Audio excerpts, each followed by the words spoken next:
Jean Dickinson Gibbons' passion for learning was apparent in her early life and continued throughout her career. She earned her bachelor's and master's degrees in mathematics from Duke University before going on to earn her doctorate in statistics from Virginia Tech. Her academic record is exceptional given that common societal expectations during the 1950s and early 60s were that women should not study math and science. Her dedication to learning and conducting research on statistical methods during this era continues to inspire many women who are dedicated to pursuing education and research in the field of statistics. I'm Annie Booth. I'm now an assistant professor in statistics here at Virginia Tech. But back when I was a graduate student, I was the first recipient of the Jean Gibbons Fellowship. It was a huge deciding factor in my choice to actually come to Virginia Tech. The fellowship was a big financial support, obviously, but it was also a huge emotional support. It was telling me that, this department and Jean and everyone involved was really invested in my success. They really wanted me to come and do my studies here. They wanted me to be successful.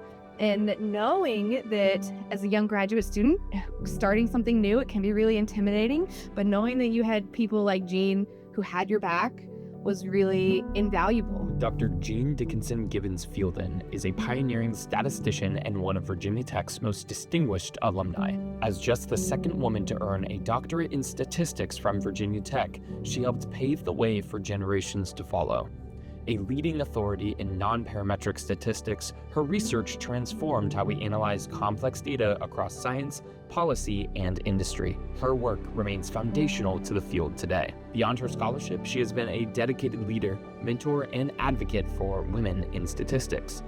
Dr. Gibbons' contributions to non-parametric statistical methods and theory led to her global recognition as an expert in non-parametric statistics. Her engaging teaching and novel research findings resulted in her being elected as a Fellow of the American Statistical Association in 1972 at age 34, making her one of the youngest women ever to receive that honor. She was also the first chair of the Committee on Women in Statistics from 1972 to 1974. Her career is a reminder that rigorous and focused scholarship can leave a lasting mark on an entire discipline. The department here at Virginia Tech is really special. We have this really strong sense of community that is in a large part due to our alumni network and people like Jean who are continuing to pour back into the department, pour back into our students, and stay connected. It really feels like you are part of something big and these long legacies, and Jean is definitely the leader when it comes to supporting especially this new young generation of statisticians like myself, and I'm very lucky to be a part of it.